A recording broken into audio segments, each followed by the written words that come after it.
KGF cinema release ముందు వరకు అసలు ఆ ఇండస్ట్రీ ఉందని కూడా తెలియదు. ఇప్పుడు ఏంటంటే వాళ్ళు వార్నింగ్లు ఇచ్చేస్తున్నారు. మీ తెలుగు సినిమాలు ఏది మా కర్ణాటకలో ఆడనేము, అన్ని తొక్కేస్తాము, సినిమా బాగున్నా సరే తొక్కేస్తాం అని చెప్పి వార్నింగ్లు ఇస్తున్నారు. నాకు అనాలనిపించింది అప్పుడు, మీరేంట్రా బాయ్ సినిమా బాగాలేకపోతే మేమే దొక్కుతాం, మీరేంద్రా మా సినిమా దొక్కేది అనిపించింది. అగ్నదాస్ సినిమా బాగాలేదు, మేమే తొక్కున్నాం. బ్రహ్మోత్సవం సినిమా బాగాలేదు, మేమే తొక్కున్నాం. కంత్రి సినిమా బాగాలేదు, మేమే తొక్కున్నాం. జంజీర్ సినిమా బాగాలేదు, మేమే తొక్కున్నాం. హరిహరవేర్మలు బాగాలేదు, మేమే తొక్కున్నాం. మా సినిమాలు మేమే తొక్కుంటాం రా బాయ్, మాకు నచ్చకపోతే నువ్వేంట్రా బాయ్ కొత్తగా దొక్కేదన్న ఫీలింగ్ అయితే నాకు కలిగింది అనమాట. వాళ్ళు ఏదో అంటున్నారు, అసలు కేజీఎఫ్ లో యశ్ రేంజ్ ఏందో మీకు తెలుసా, యశ్ ఎంత కష్టపడి వచ్చాడో మీకు తెలుసా అని ఏదేదో కోతలు అయితే కోస్తున్నారు. యశ్ కష్టపడి వచ్చిండొచ్చు, అలా అని చెప్పి ఆయన తీసిన ప్రతి సినిమాకి మేము వేల పెట్టి అయితే ఇల్లు చూడలేం కదా. మీ ఇండస్ట్రీలో కూడా మీరు అంత హైక్ ఇచ్చారో లేదు తెలియదు, కానీ మా ఇండస్ట్రీ వాళ్ళు మాత్రం తెగ హైక్ ఇచ్చారు యశ్ మూవీకి.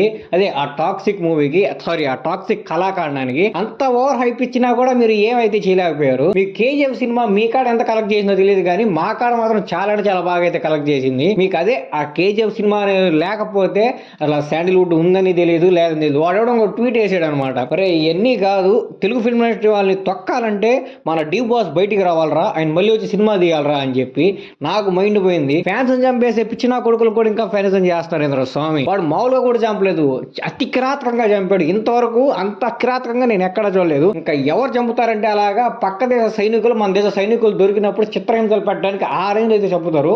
అంత దారుణంగా చెప్పిన ఒక మనిషికి మీరు ఫ్యాన్స్ అని చేస్తున్నారు. ఇంకా సిగ్గుండాలి మీకు చెప్పుకోవడానికైనా సరే. ఇలాంటి వాళ్ళు మనకు వార్నింగ్లు ఇస్తారు, మన ఇండస్ట్రీ సినిమాలు తొక్కేస్తామని చెప్పి. మా ఇండస్ట్రీ సినిమా ఏంది, మా రేంజ్ ఏందో తెలుసారా బాయ్ మీకు అసలు? మా హీరోల రీజనల్ కలెక్షన్స్ అంత ఉండవరా స్వామి, మీ టాప్ గ్రాసర్లు అవన్నీ. జస్ట్ మేము సరదాకి 200-300 కోట్లు కొడతాం with regional films. Me hero regional films 100 కోట్లు ఉన్నాయి, సొంతంగా 100 కోట్లు షేర్ ఉన్న మూవీ ఉంది వితౌట్ పాన్ ఇండియా. కేజీఎఫ్ కాకుండా గట్టిగా 3 సినిమాలు చెప్పండి రా బాయ్ 100 కోట్లు షేర్ ఉన్న సినిమాలు. చెప్పగలరా? చెప్పలేరు. వితౌట్ పాన్ ఇండియా రిలీజ్ ఏమైనా మాట్లాడితే కేజీఎఫ్ 1 అంటారు, కేజీఎఫ్ 2 అంటారు, కాంతారా అంటారు, కాంతారా 2 అంటారు. ఇంతకు మించి ఏ సినిమాలు లేవు పాన్ ఇండియా రిలీజ్ లేకుండా. మీరు అసలు ఏమి ఎప్పలేరు. అదే తెలుగు ఇండస్ట్రీకి రండి, మీ సినిమా కాదు మా సినిమా కాదు, ఏ సినిమా అయినా సరే సినిమా బాగుందా 50 కోట్లు షేర్ పెట్టి పంపిస్తాం. డౌటే లేదు దాంట్లో, ఎలాంటి డౌట్ లేకుండా 50 కోట్లు షేర్ పెట్టి అయితే పంపిస్తాం. అరే కేజీఎఫ్ 2 100 కోట్లు కొట్టిందిరా బాయ్ తెలుగు షేడ్స్ లో, అసలు అంతలా ఆదరిస్తాం మేము సినిమాల్ని. కానీ ఇప్పుడు మీకు వార్నింగ్లు ఇస్తారు, మా సినిమాలు దొక్కేస్తారని చెప్పి. మహా అయితే ఎంత వస్తుందిరా బాయ్ మీ స్టేట్ నుంచి? మహా అయితే కర్ణాటక నుంచి 10 కోట్లు వస్తా, 15 కోట్లు వస్తుందా? అరే మా వాడు ప్రీ రిలీజ్ బిజినెస్ లో 10-15 కోట్లు అయిపోతాయి రా. సరదాగా అంటే సరదాగా జస్ట్ నువ్వు ఏ రిలీజ్ చేయలేదు, జస్ట్ ఇది ఒక పలానా హీరో సినిమా అని చెప్పే చాలు 10-15 కోట్లు సరదాగా అయిపోతాయి. అంత సరదాగా మేము 10-15 కోట్లు కొడతాము. మీ ఇండస్ట్రీ నుంచి వచ్చి ఆ 10-15 కోట్ల కోసం మేము చచ్చిపోతాం అనుకుంటున్నావా? కావాలంటే మా వంశాన్ని అడుక్కొని ఒక 50 కోట్లు ఎక్స్ట్రా చేసుకుంటారు ఆ పోస్టర్ మీద. మీ ఇండస్ట్రీ నుంచి వచ్చే 10-15 కోట్ల మీద అయితే ఖచ్చితంగా ఆధారపడడం, దాంట్లో ఎలాంటి డౌటే లేదు. ఒకప్పుడు శాండిల్వుడ్ ఇండస్ట్రీ అంటే నాకు తెలిసిందైతే ఉపేంద్ర గారు ఒక్కరే, అంతకుమించి ఇంకెవరూ తెలియదు. ఆ ఏక సినిమా వల్ల కిచ్చా సుదీప్ గారు అయితే తెలుసు అనమాట. ఒకప్పుడు నిజమే 2006 ఆ టైంలో కన్నడ ఇండస్ట్రీ ఎలా ఉండేదో తెలుగు ఇండస్ట్రీ కూడా అలాగే ఉంది, సేమ్ ఈక్వల్గా ఉండేది.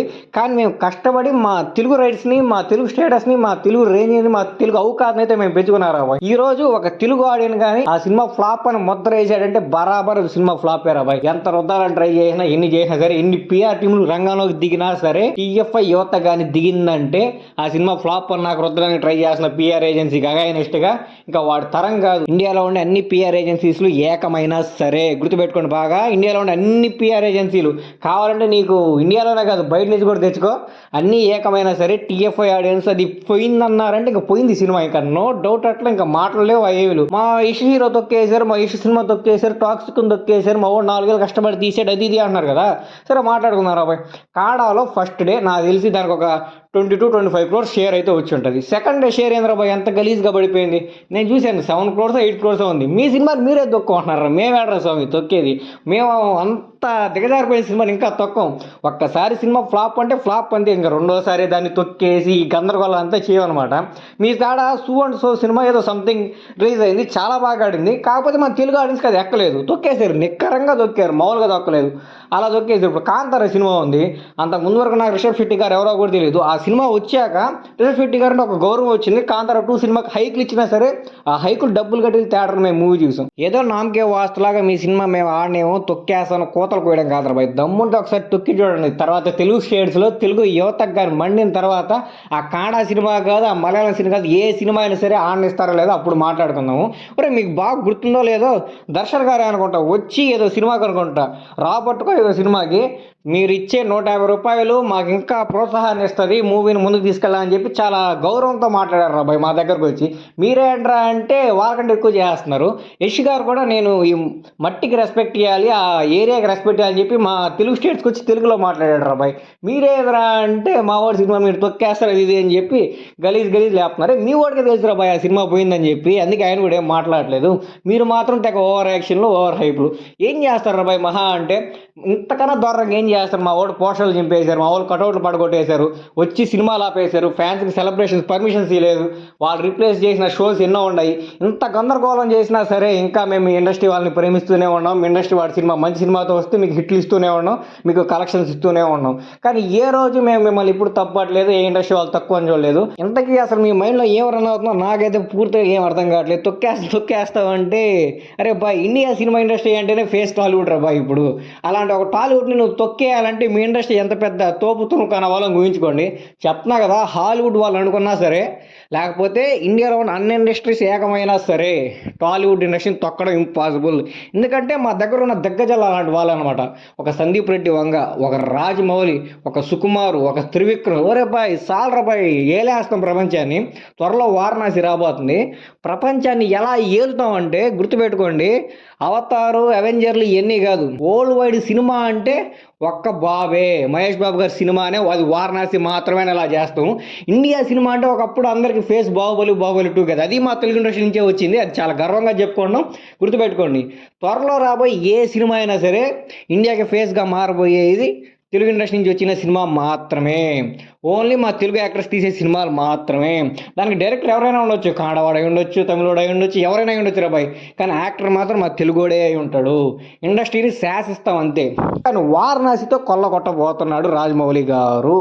ఎలా కొల్లగొడుతున్నాడంటే, ఇంతవరకు ప్రపంచంలో ఏ సినిమా కానీ స్క్రీన్స్ రిలీజ్ అయితే లేదు, కానీ వారణాసి ఇస్తున్నారు. ఆ రేంజ్లో కొల్లగొడుతున్నాము. తొక్కండి రాబాయ్, మీ వల్ల అయితే వారణాసిని తొక్కండి, బరాబర్ తొక్కండి. త్వరలో రాబోతున్న అల్లు అర్జున్ గారు అట్లీ మూవీ గారిని తొక్కండి. ఎన్ని తొక్కుతారు తొక్కండి రాబాయ్. రే మా వాడు ఓజీ సినిమా జస్ట్ మా తెలుగు స్టేట్స్లోనే రిలీజ్ అయితే 150 కోట్లు కొట్టుకున్నారు డే 1. ఇవో toxic pan India wise with heavy promotions కొట్టలేకపోయాడు.